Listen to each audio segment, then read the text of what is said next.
E nesse aprendizado, nesse desespero, nesse turbilhão dessa doença que veio disseminando e acabando com tudo, foram 600 mil pessoas só no Brasil. No Brasil. Só no Brasil, em média, 600 mil pessoas. Sem contar os outros países e tudo. Então, assim, é uma realidade alarmante. Então, hoje a gente percebe que muitos erros foram cometidos, né? Com certeza. Tem pessoas que foram entubadas sem necessidade, vamos colocar aqui, agora a gente pode falar. Teve pessoas, eu acredito muito, doutora, eu não estou aqui para falar mal do Sistema Único de Saúde, né? Eu não até não é nem minha função, eu sou médica, eu não sou especialista nisso, mas eu acredito que muitas pessoas talvez possam ter morrido também por erro, ou por falta, não sei, por alguma situação que fugiu do controle da própria saúde, né? Porque... Com certeza, foi uma escala mundial, tanto que a gente definindo pandemia, né?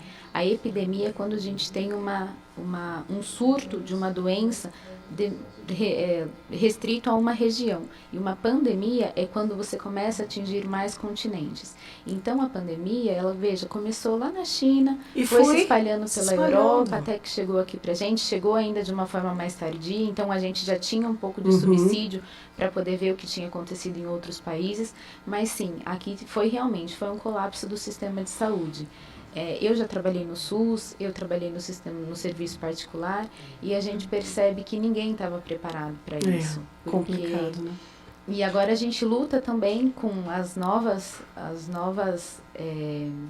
como que eu posso dizer? Com as novas demandas, recursos, os novos recursos. E o que, né? Exatamente, para poder entender o que está acontecendo. Exato, todos nós ficamos realmente desolados, tanto de uma parte de querer fazer e não conseguir, tanto da falta de recurso mesmo, que na época não tinha o que ser feito. O que precisava ser feito, foi feito. Infelizmente, houve muita negligência, Sim. Mas talvez uma negligência inocente, sem imaginar o que podia estar acontecendo. A gente não pode aqui colocar, por exemplo, um médico que estava na linha de frente, por exemplo, de um hospital, né, que estava destreinado, que não sabia, em relação a essa doença, ele não sabia como agir.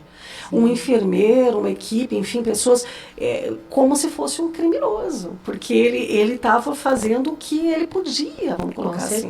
Com certeza, e com poucos recursos. E se a gente for puxar o fio aí, né, de tudo aí, a gente vai lá para um sistema de saúde que é realmente precário, e que nem todas as pessoas têm acesso, né? Tanto virou um colapso, que eu me lembro, a doutora deve saber disso com certeza, né? Porque é médica já há 10 anos, que tinham pessoas que tinham um plano de saúde que estavam sendo colocadas nas mesmas situações de pessoas que não tinham plano. Tamanho foi o desespero que ninguém sabia o que fazer em relação a essa doença. Certeza. E assim, no hospital particular mesmo, independente se você pagasse muito caro num plano ou se você pagasse pouco num plano básico, quem tinha direito à vaga é quem chegou primeiro. Era a vida, né? Era a vida. Então, independente, eu vejo que essa pandemia ela acabou nivelando todo mundo por baixo. Independente se você tem muito dinheiro, se você tem pouco dinheiro, o importante é que você conseguiu o acesso à saúde. Conseguiu, independente de qual forma. Se você foi o primeiro ou se você foi o último. Você chegou primeiro, você vai ter essa vaga.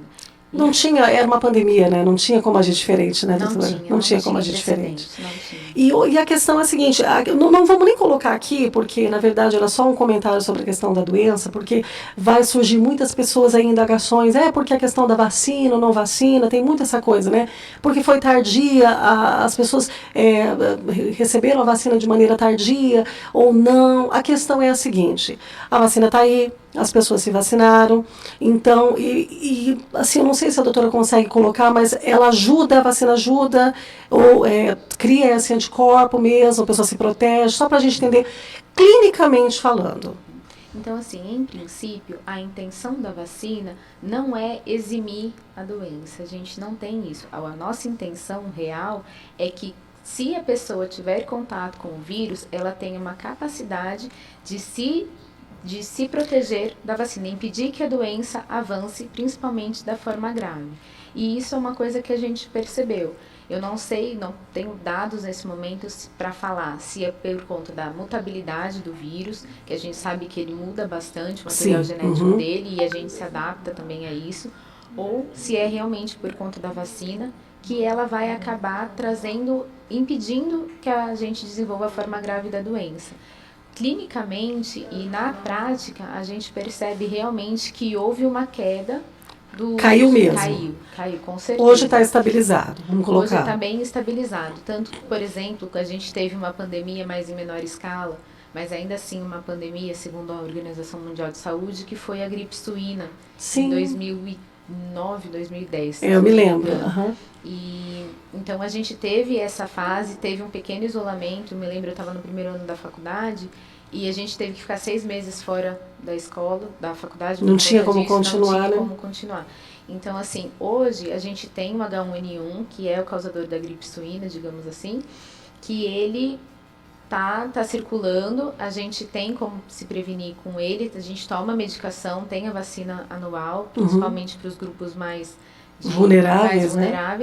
Mas uma coisa importante é a vacina, ela protege. Como foi desenvolvida uma vacina em muito pouco tempo, foi tudo muito rápido tudo. A gente também está descobrindo quais são os benefícios, quais são os prós, quais são os contras. Tudo é um processo, né, doutora Ana Paula? Tudo é um processo. Então, eu queria deixar claro para você, ouvinte, que a doutora Ana Paula está colocando aqui, ela não é especialista em Covid, tá? Até a especialidade dela é em psiquiatria. Eu só trouxe um pouquinho essa questão do Covid para poder explicar o que o Covid fez no organismo humano, como que foi. Já a gente vai falar sobre as consequências aí dele psiquiátrica e tudo mais, talvez trazer um pouquinho a questão física, mas o foco aqui é a gente falar sobre a questão emocional, tá? Eu só queria fazer esse breve adendo aí para a gente poder entender como o Covid agiu dentro do organismo humano. O que ele fez, né? Porque ele dilacerou, foram 600 mil pessoas mortas só no Brasil, fora no mundo todo aí, que os números são alarmantes.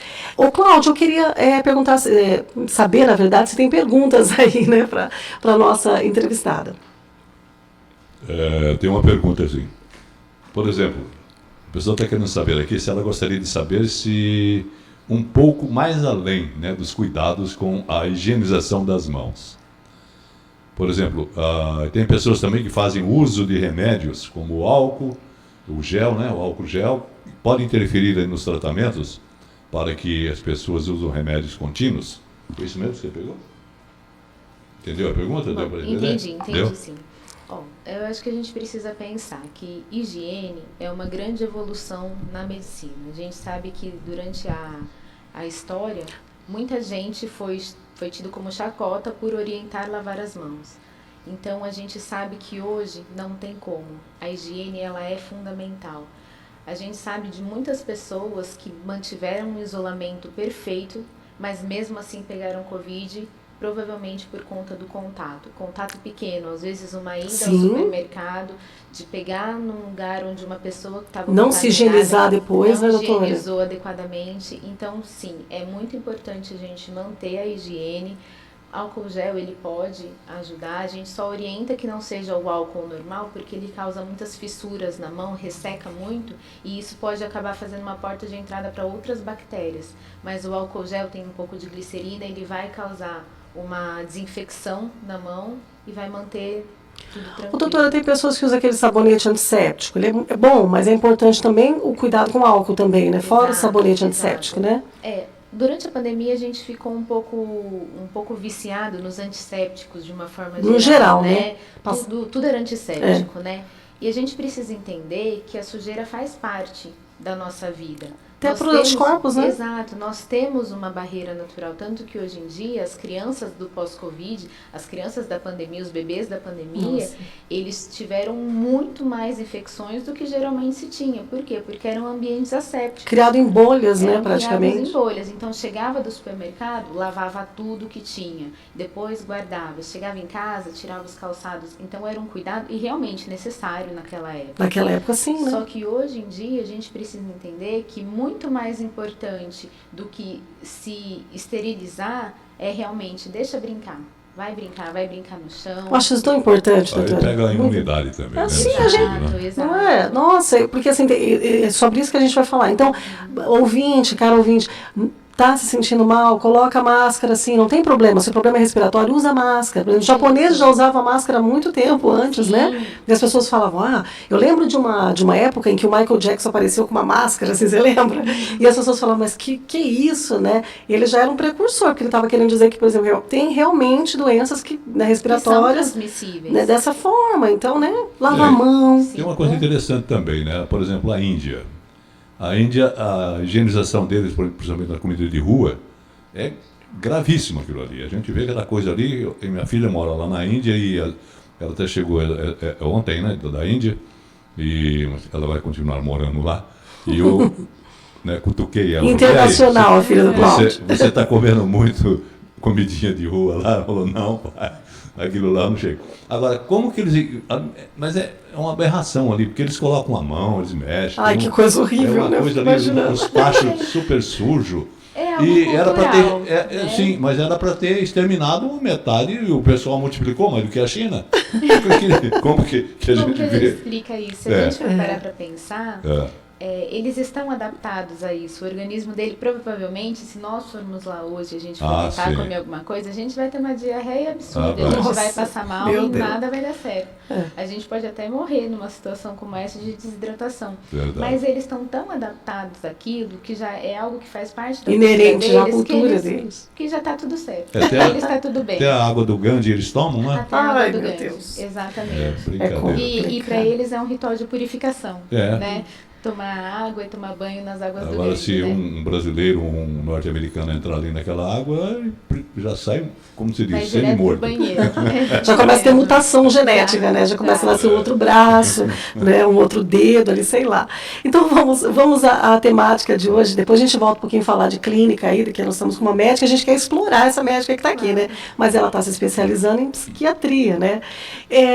Especialistas em psicoterapia e desenvolvimento humano relatam que a pandemia trouxe uma espécie de estado de angústia coletiva. Um pânico generalizado em que se manifesta não só em pessoas que já faziam algum tipo de acompanhamento psicológico, mas até mesmo em pessoas definidas por eles como funcionais, né? Apatia, irritabilidade, distúrbio de apetite, insônia e até déficit de atenção são alguns dos sintomas aí capazes de trazer aí todos esses tipos de problemas, são corriqueiros, né? Efeitos decorrentes do desespero e também da impotência perante um inimigo que era invisível, o chamado coronavírus, não é isso? Destes sintomas, doutora Ana Paula, quais são os mais recorrentes em seu consultório, quando você está trabalhando ali na especialidade de psiquiatria, né, com a questão dos distúrbios emocionais, que também tem a ver com a questão física também, né? E como você realiza esses tratamentos? Bom, eu acho que, em princípio, a gente precisa pensar que todo transtorno de humor, todo transtorno mental, ele tem duas bases. Ele tem uma base química e genética muito importante, e ele tem uma base ambiental. Então, toda vez que a gente tem um transtorno, a gente tem um desequilíbrio entre dessas duas balanças, digamos assim, esses dois pratos da balança. Então, quando a gente tem uma carga genética, uma alteração química muito grande, o ambiente não precisa ser tão desafiador para que se dê um desequilíbrio neuronal. Quando a gente tem uma genética ok, tranquila, tudo certinho, mas tem um ambiente muito desafiador, que foi o que a pandemia nos trouxe, tudo de ruim, também acontece esse desequilíbrio neuronal e a gente começa a apresentar sintomas como tristeza, irritabilidade, insônia. Então, todos esses são consequências. Muito hoje no consultório, o que a gente vê é realmente a ansiedade. A famosa ansiedade. A famosa ansiedade, que a gente vai falar bastante. E ela deu uma rasteira na depressão e foi embora, né? Porque antes era depressão, né? Antes era estresse. Estresse, depressão, agora ansiedade. Agora a ansiedade é o mal da nossa década, é a ansiedade. Então a gente percebe que muitos pacientes, eles vêm, eu tô com insônia. O que mais que a gente tem para falar dessa insônia? Puxa. Não, doutora, é só insônia. Só queria um remedinho para dormir. E a gente percebe que não é dessa forma. A insônia, muitas vezes, ela é consequência. É muito difícil a gente ter insônia por si só. Um problema de insônia. A maioria das vezes ela é consequência de uma ansiedade, de um transtorno depressivo, às vezes de um transtorno do estresse pós-traumático. Vai muito além disso. Vai muito além. Então, se eu chegar e eu der só uma medicação para o paciente para dormir, eu vou estar tratando uma consequência, não a causa. Nossa, que incrível isso. E a hora em que eu tiro a medicação, ainda está ali. A pessoa vem e fala, eu não estou dormindo. Se eu medicar só aquilo... Não, calma, o que está acontecendo que você não está dormindo? Veja, eu tive uma vez, contar uma experiência que eu tive, e é talvez a experiência que mais me marcou durante esses anos de clínica. Uma paciente chegou para mim e falou, olha, eu só vim renovar a minha receita de uma medicação para dormir. E aí eu falei, quanto tempo faz que a senhora toma esse remédio? Ela falou, olha, faz mais ou menos uns 20, 30 anos.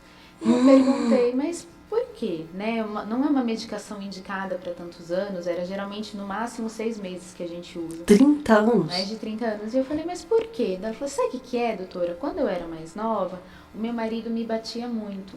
E ele dormia com a arma virada para a ponta da minha cabeça, embaixo do travesseiro. Aí eu não conseguia dormir. Então, a gente tratou uma causa, uma consequência, desculpa. Ela foi vítima de violência durante 30 anos? Durante 30 anos. E ela se tornou dependente, talvez porque ninguém na época chegou para ela e perguntou, o que está acontecendo? Então, é muito mais fácil você tratar a consequência do que correr atrás da causa. E é isso que eu realmente tento fazer no meu consultório.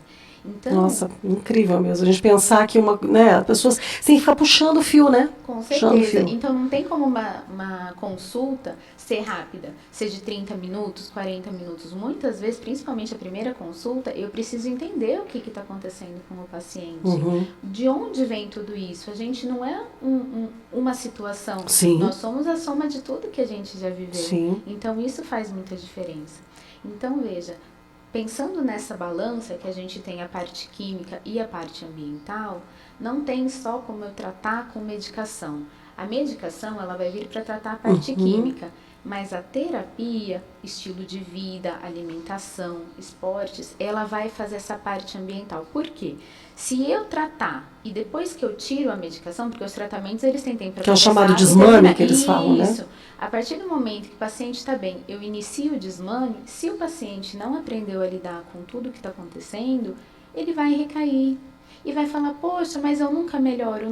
Mas o que a gente aprendeu? Como que a gente aprendeu a lidar com não esse conseguiu ambiente? equilibrar?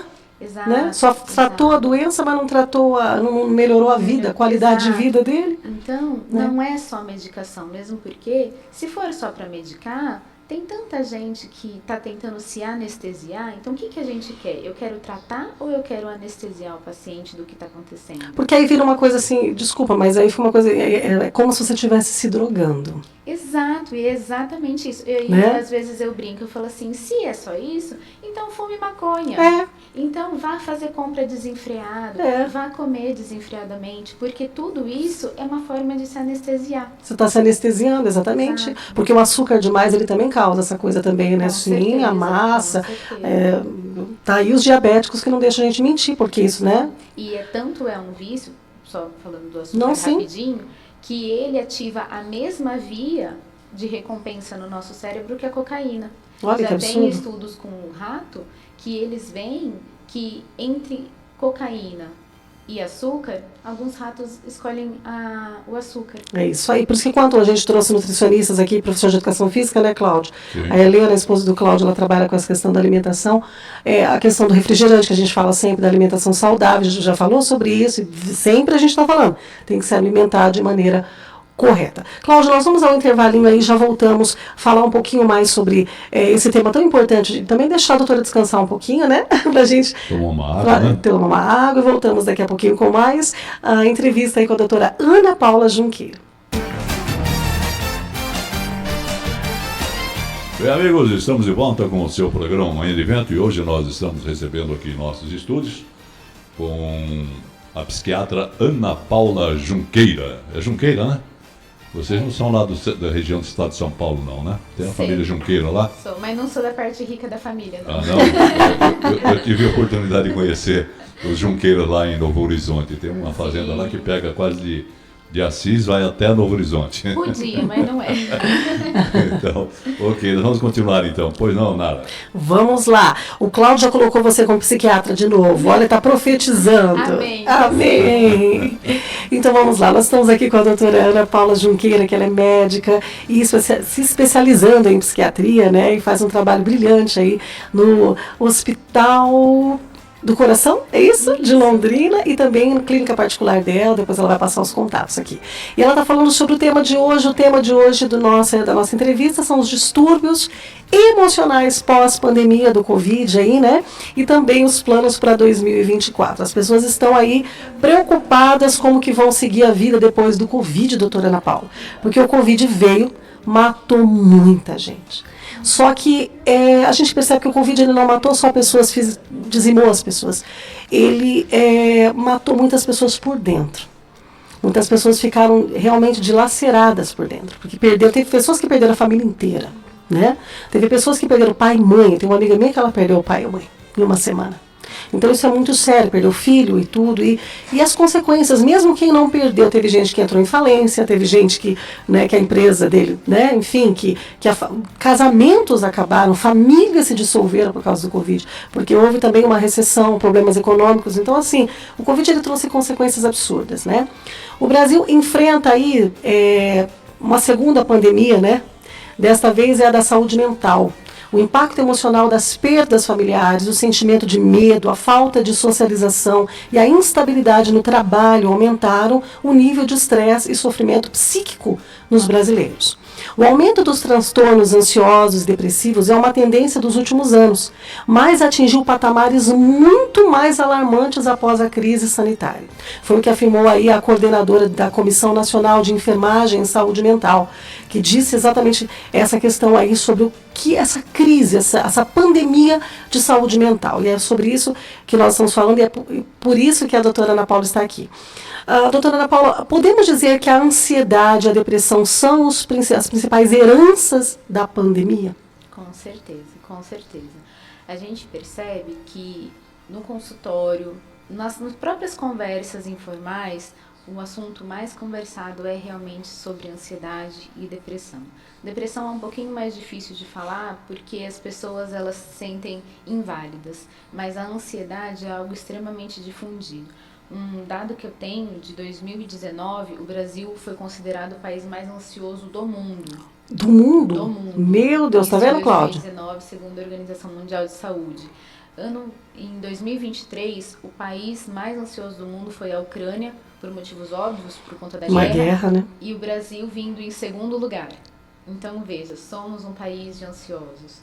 Enquanto a gente não começar a olhar para isso da forma que precisa, nós vamos ter grandes problemas em escalas mundiais, continentais, que é o tamanho do Brasil, né? Um país continental. A gente tem um grande problema de saúde pública, a gente tem um grande problema nos trabalhos, porque é uma doença que incapacita, uma doença que acaba afastando o paciente do trabalho. Limita, né? Limita. Então, ele traz uma comorbidade, ele traz uma... insegurança, por exemplo, na justiça, insegurança na segurança, insegurança alimentar. Então gera ali política em geral, né? Conflito, né? Exato. De coisas que as pessoas vão acumulando na cabeça e entram em desespero, né? E assim, falando um pouquinho da parte neurofisiológica, psicopatológica, até posso dizer, então o que acontece durante a pandemia?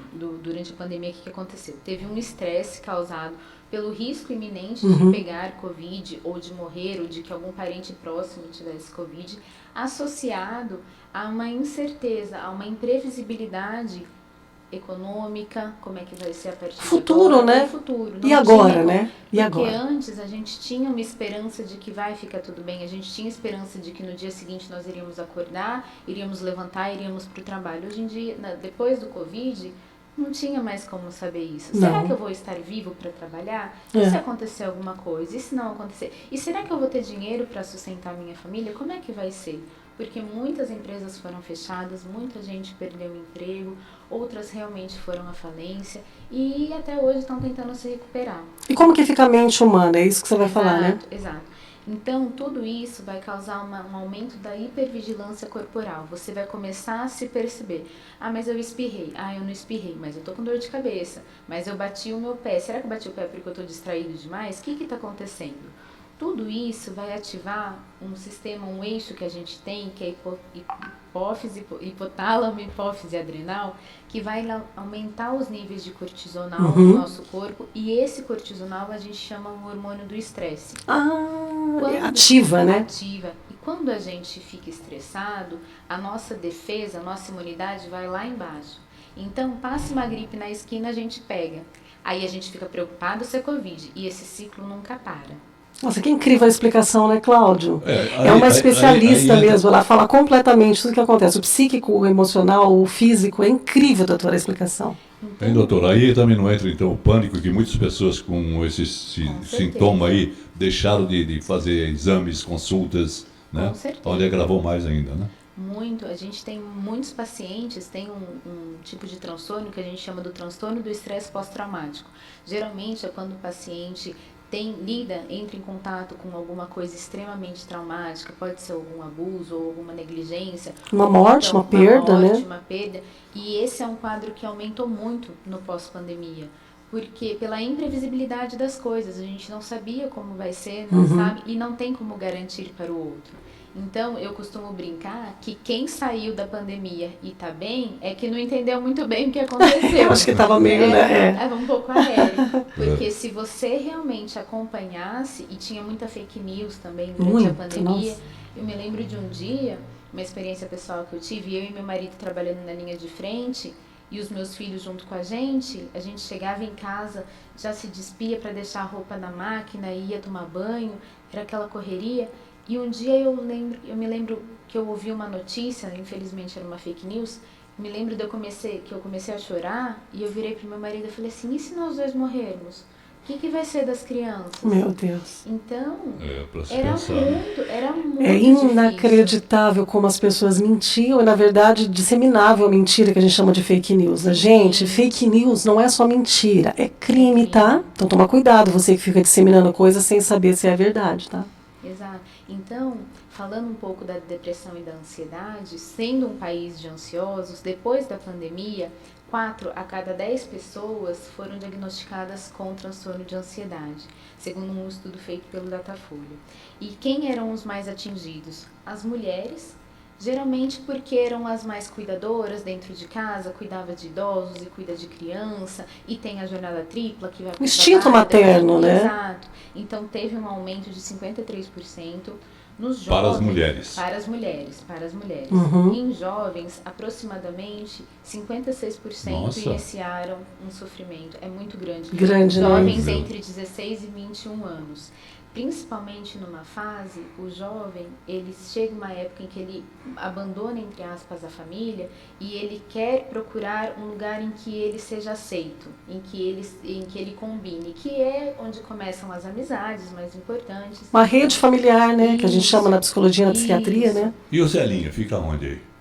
Ele já chega lá, Os velhinhos, a maioria não sobreviveu, Cláudio, infelizmente. Não. Vamos colocar uma realidade. Não, acho que sobreviveu, morreu mais jovem do que... Será? Não sei. Então, assim, e as pessoas economicamente ativas, mais ou menos 48%, por conta dessa imprevisibilidade, dessa instabilidade econômica, que não sabia para onde ir. Em relação aos velhinhos, não tem tantos dados aqui, mas realmente, a maioria deles, luto, porque era uma pessoa que até então estava vindo bem e de repente acabou falecendo, o cônjuge acabou falecendo, ou familiares próximos. Isso aumentou muito o luto, e é um assunto que a gente vai conversar também, que levou muito idoso para a tela. Muitas telas, idosos em tela. Então hoje a gente vive um novo desafio, que são crianças em telas, jovens e idosos em tela também. A gente sabe que o Covid, ele tem um tropismo, ele gosta do sistema nervoso central, e ele vai levar a déficit cognitivo. Isso é 100% de certeza que isso acontece. Tanto que com quem você conversar pode falar, depois do Covid eu fiquei um pouco lentificada, a minha memória não está muito boa, exato, minha memória não está boa, eu estou esquecido. Então, a gente percebe que ele gosta do sistema nervoso central, ponto. Visto isso, se a gente não estimular esse cérebro, ele vai se acomodar. E se você fica o dia inteiro diante de uma tela, sem grandes desafios, porque a tela é tudo dado, você não precisa imaginar, você não precisa interagir, você não precisa socializar. Se você fica diante de uma tela... Aquilo vai vindo para você de maneira automática, né?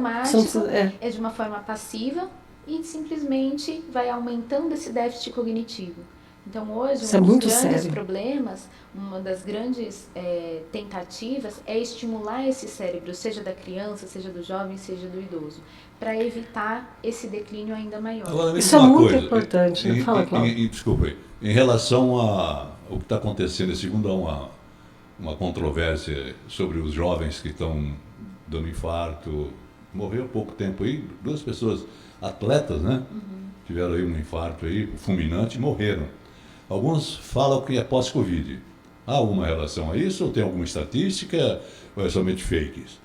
Eu realmente não sei trazer algum dado. Muita gente tem falado, é por conta da vacinação, é por conta do pós-Covid. Eu realmente não tenho esses dados, acho que ainda está sendo apurado. E também começa a trazer tudo para conta do Covid, né? A gente tem que tomar muito cuidado com isso, né? Porque não é tudo que é Covid, né? Na época do Covid, isso que irritava muitas pessoas. Isso é Covid, isso é sintoma de Covid, isso é sintoma de Covid. Calma, gente, eu só espirrei porque... da escada, né? é Covid. Não é exatamente, eu espirrei porque entrou um negocinho no meu nariz aqui, ó, não tô com Covid. Aí, é Covid, né? Então é bem complicada essa situação. Cláudio, temos alguma pergunta aí dos ouvintes pra gente... Bom, eu falei aqui há pouco, né? Acho que eu não desenvolvi bem a pergunta aqui da pessoa, né? Sobre o medo de fazer consultas, né? De rotinas. Foi isso aí que aconteceu, né? Muita gente entendeu que médico é um lugar onde vai pessoas doentes. Então eu não vou à consulta com medo de ir na sala de espera ou então durante a consulta eu acabar pegando alguma coisa. Se contaminando. Eu me contaminar. Então, muita gente acabou realmente desenvolvendo um certo pânico de serviços de saúde em geral. Tanto que muitas vezes... Eu sou uma. Sério, infelizmente eu fiquei com medo de... Hoje em dia, para pacientes que têm essa fobia, tem as consultas online. Então fica um pouco mais fácil da gente, desse medo de contaminação. Mas também vem toda aquela expectativa. E se eu descobrir alguma coisa? O medo, né? Tenho medo de realmente se consultar e dar de cara com alguma coisa que eu não consigo lidar.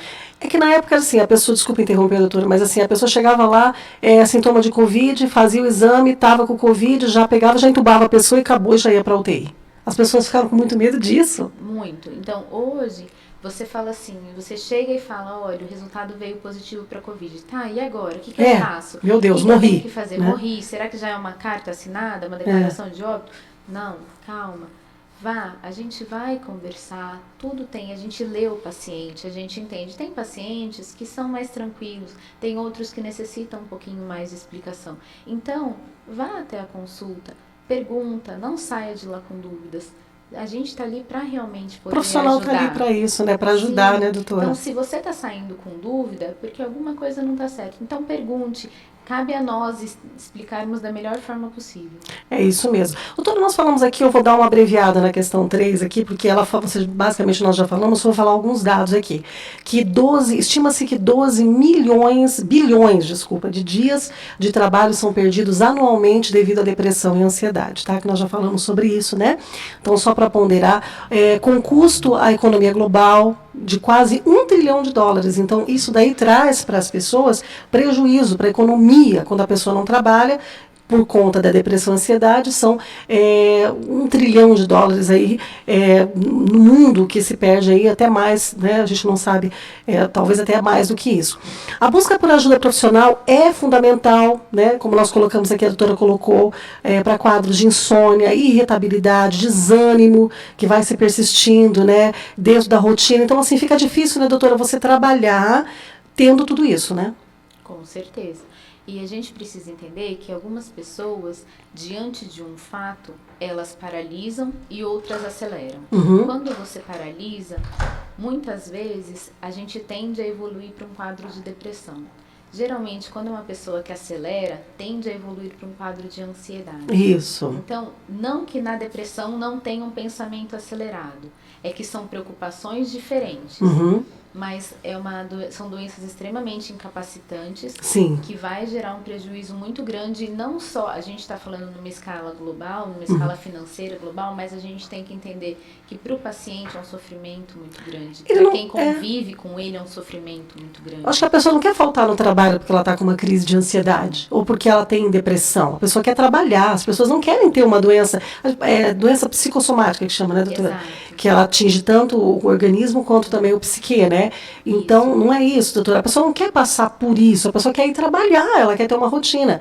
Só que tem países que estão à frente. Por exemplo, lá, eu acho que a Inglaterra, se eu não me engano, os países da Europa, eles estão dando mais qualidade, ou seja, tempo de descanso para as pessoas, não é? E menos jornada de trabalho. O Brasil agora que está pensando em diminuir a jornada de trabalho, porque a pessoa ela precisa também descansar. E é comprovado cientificamente que a pessoa que ela descansa mais e trabalha menos, ela rende mais no trabalho e ela tem mais qualidade de vida. Com certeza. Pensando que não só esses são países mais desenvolvidos financeiramente, mas, digamos, de uma forma culturalmente em relação a esse pensamento. Por quê? Quando você está descansado, você consegue render, às vezes, muito mais, em menos tempo do que se você ficar mais tempo cansado.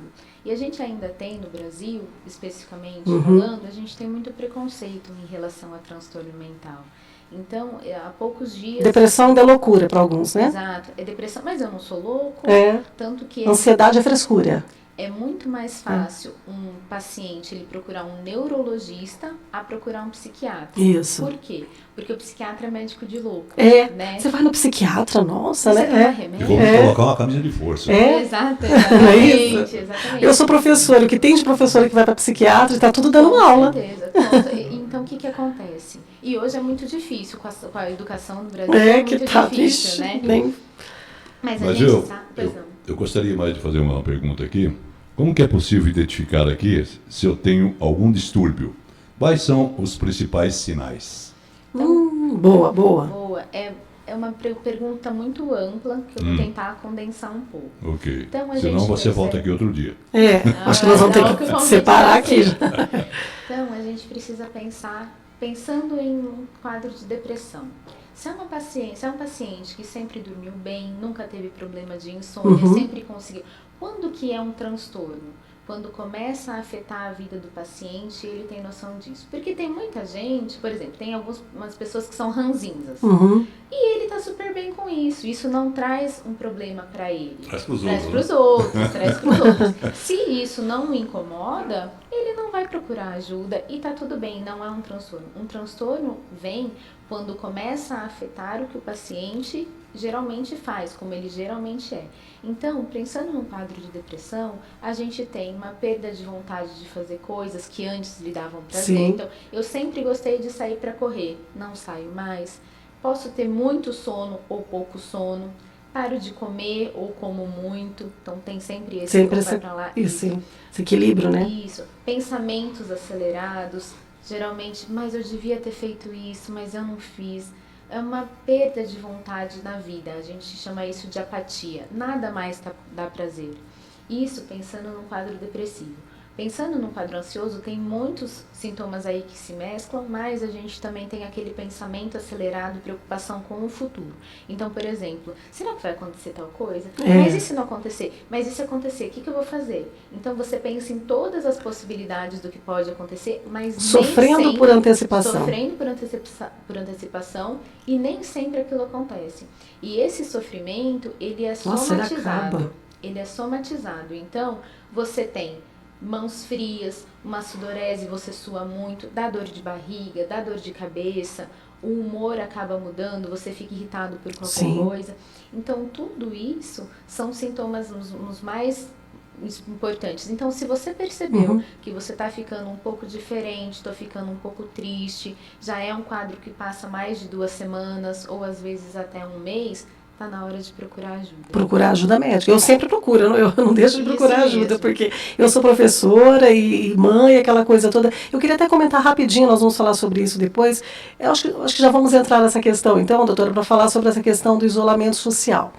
Na pandemia do Covid-19, afetou a saúde dos estudantes. Eu queria falar sobre isso, os adolescentes. Você falou que tem um grupo de 54%, eu acho que é ali na média, né, de adolescentes, jovens, e a maioria deles são adolescentes em fase escolar. E é o que aponta aí os dados da pesquisa da Sociedade Brasileira de... acho que aqui não. Essa informação não, peraí. O estudo mostrou que vários aspectos relacionados à saúde física e mental apresentam uma piora nesse período aí, né? E um dos fatores que mais chama a atenção é o aumento aí das telas na vida das crianças e adolescentes. A gente estava falando sobre isso e é justamente sobre isso que eu queria colocar. Entre os jovens de 12 a 18 anos, por exemplo, a utilização de tecnologias digitais como computador, televisão, celular, passou de 6 horas diárias aí, né? Num total aí que dá 17,39%. Antes da pandemia era assim, e agora 59,4%. Ou seja, as pessoas estão mais tempo diante das telas, em especial jovens, adolescentes, vamos colocar assim, de 12 até 18 anos, que a fase é aquela passagem da adolescência para a juventude. Como podemos mudar essa realidade nos nossos dias?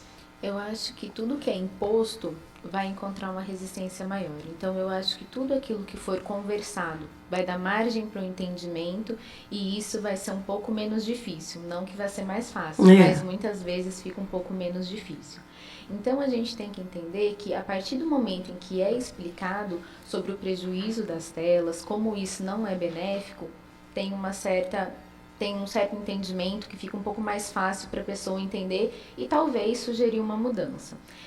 Tem alguns estudos comparando, tem um estudo da USP, eu achei muito bacana, que ele falando do aumento do consumo de pornografia durante essa época. E é uma época muito difícil, porque o indivíduo ele está se descobrindo enquanto pessoa, em quais são os meus valores, quais não são. E é uma época de necessidade de socialização. Então eu preciso me ver como eu me porto diante do outro, como eu me porto, será que eu sou tímido, será que eu sou extrovertido? Como que aí a gente está formando a personalidade. E é uma fase que não tem mais volta. Então essas pessoas, os jovens da pandemia, eles se abstiveram da socialização, em princípio por uma necessidade social, que era o isolamento. Que era necessário na época, era necessário, só que isso tem persistido. E quando persiste, a gente tem pessoas que não se relacionam, indivíduos que não se importam. Agressivos, apáticos, né? Apáticos, um afeto muito diminuído, porque não tem a necessidade. Quando eu estou na internet, quando eu estou recebendo alguma informação dada, eu não preciso, não é um desafio, eu simplesmente recebo aquela informação. A partir do momento em que eu saio e eu sou obrigado a me socializar, eu sou obrigado a me expor, a descobrir o que eu gosto, aquilo que eu não gosto, a saber se isso compete ao outro ou não, a conhecer os limites dos outros. Então, na tela, eu estou só recebendo aquilo que eu quero. Eu não tenho grandes desafios. Não tem interação. Não tem interação. Não tem. Doutora, eu deixei você explicar certinho, né? Porque você é especialista, está se especializando em psiquiatria, médica e tudo mais. Mas eu quero colocar para você que isso é gritante para quem está numa escola, em uma sala de aula. Doutora, você não tem noção. Eu posso descrever para você que eu tive, por exemplo, de 3 turmas de primeiro ano de ensino médio que eu tive. Eu tinha uma turma que era exatamente como você falou. Eles eram agressivos, eles eram agitados, eles falavam tudo ao mesmo tempo e eles tinham um nível de fala, de pornografia, de coisas que me assustavam. Eu ficava impressionado com o nível deles de distúrbio, né, em algumas áreas assim que deveria ser desenvolvido de maneira correta, né? É uma com falta calma. De traquejo, né? É uma falta de agressividade. Agressividade. Me recebiam assim na sala de aula. Uma segunda turma, doutora, ela era apática. E você falava com eles, eles ficavam assim, ó.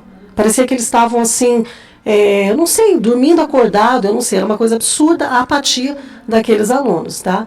E muitos com depressão, chorosos, era uma turma de chorões, e qualquer coisinha eles já ficavam chorões, entendeu? Aquela coisa. E tinha uma terceira turma, que então assim, cada turma, essa terceira turma, ela era mais equilibrada, mas assim, eu percebia dentro da sala de aula o que essa dependência tecnológica causou nos alunos, nos estudantes. Isso é muito grave para os pais, para os professores, para a sociedade em geral, porque isso daí já é o nosso presente. Daqui uns dias eles estão aí trabalhando no mercado de trabalho e são os nossos adolescentes e jovens de hoje em dia.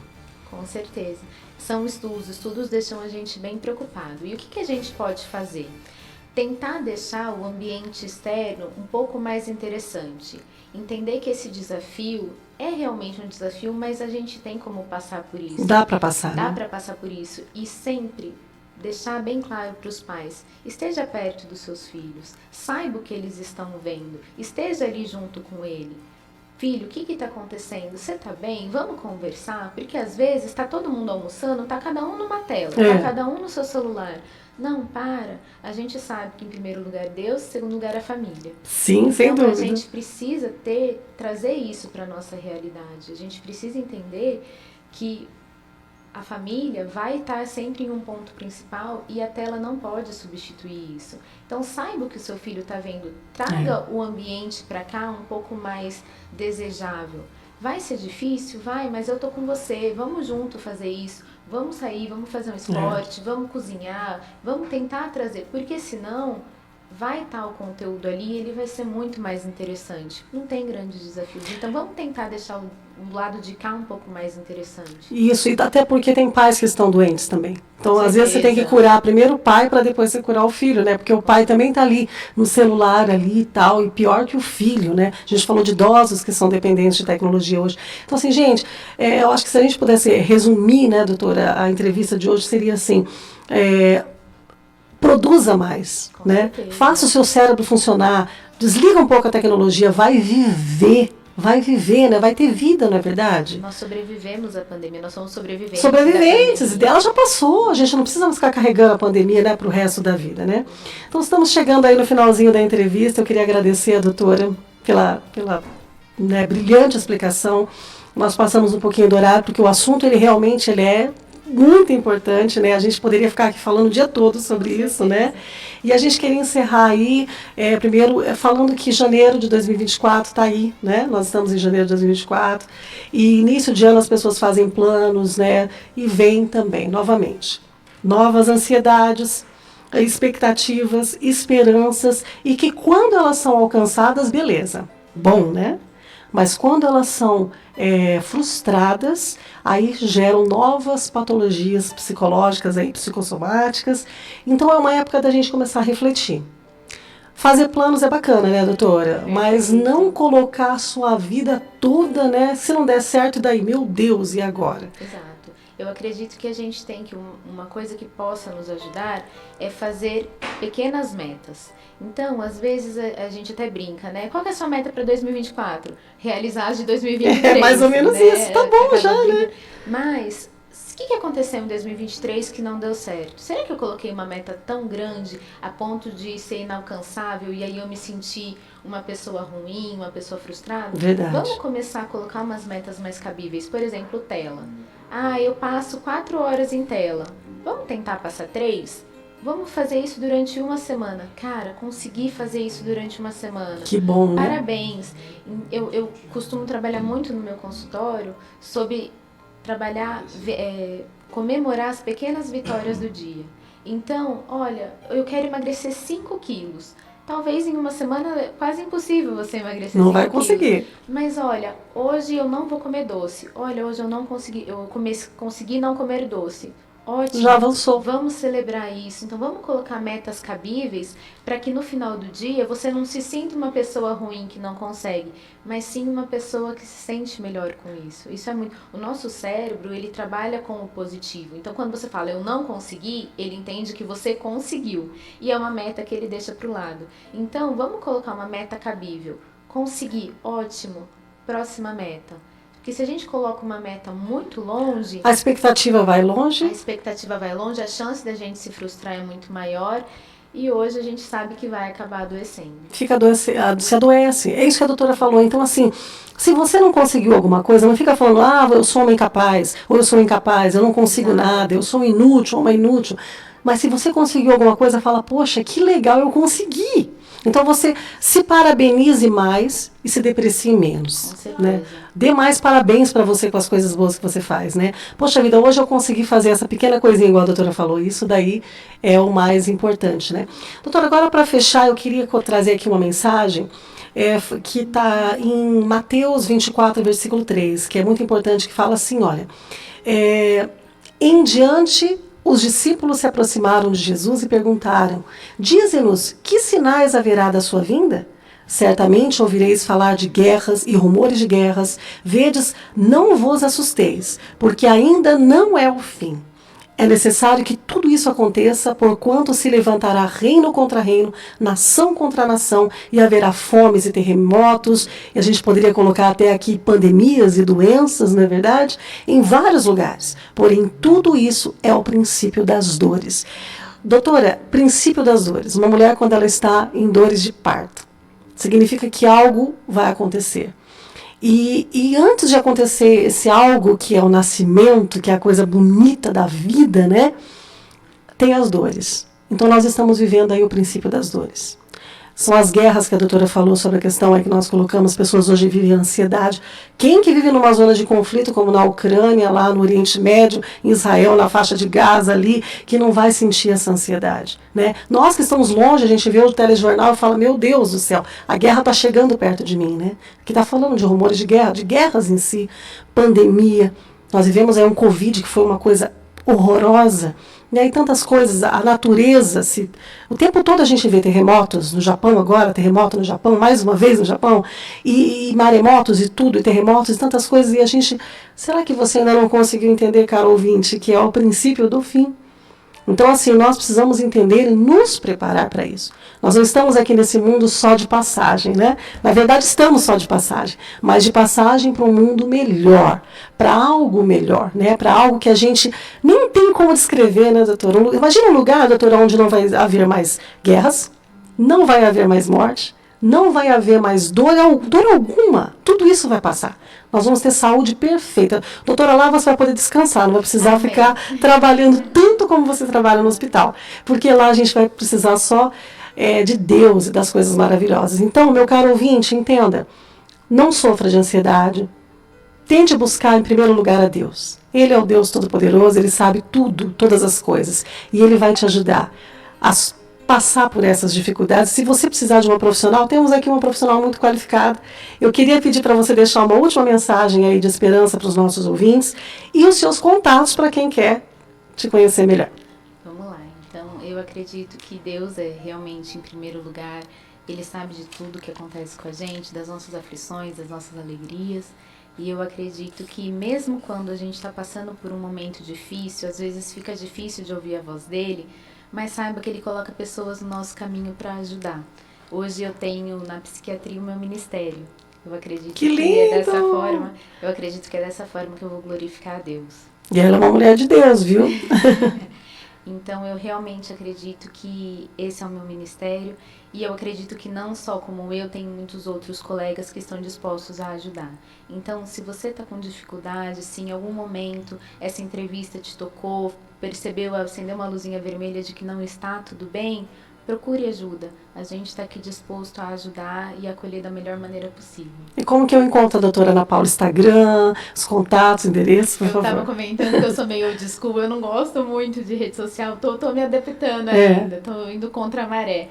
Mas se for preciso conversar comigo, pode mandar mensagem no telefone 43 99935 7084, para que a gente possa conversar e vai ser muito bacana, vou ter um prazer muito grande em receber. Você pode repetir mais uma vez? Mais uma vez, 43 99935 7084. É isso aí, gente. Então, tá aí. A doutora, ela atende ali no Hospital do Coração, tá? Para quem quiser conhecê-la melhor, ela tá ali, né? Pode marcar uma consulta com ela e poder conhecê-la melhor. Muito obrigada, doutora. Vou passar aqui a palavra para o Cláudio. Cláudio, passamos bastante do horário, mas que entrevista, hein, Cláudio? Foi uma aula, né? Na verdade, né? Quero de verdade. Agradecer aqui a doutora Ana Paula, né? E também agradecer a Fernanda. A Fernanda, ela colocou aqui a fotinho da doutora, né? E também compartilhou no grupo dela. Bem interessante, viu? Porque ela tem vários seguidores. Então, Fernanda Berto, muito obrigado pelo seu compartilhamento, né, do nosso programa nessa manhã. Que Deus te abençoe. Quero agradecer também aqui a Leila Regina também, que está conosco, sempre ouvindo a Advento FM e também compartilhando, né, com as pessoas. E as demais pessoas que estão conosco, e nosso muito obrigado pela sua audiência.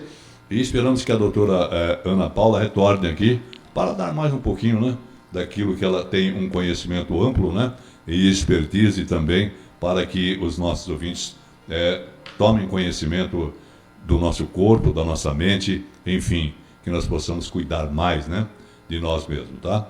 Muito obrigado, então, pela participação, também pelo Mário, que está aqui dando um suporte para nós, a Nara também, muito obrigado pela sua participação. Obrigada, a dona Helena também, que está aqui, né, a nossa redatora-chefe, e nosso muito obrigado a todos e tenham um ótimo dia, que Deus possa abençoar a cada um de vocês. Mande seu texto ou voz para o nosso WhatsApp 99978 4014 e peça sua música ou registre sua audiência onde quer que você esteja. Advento FM.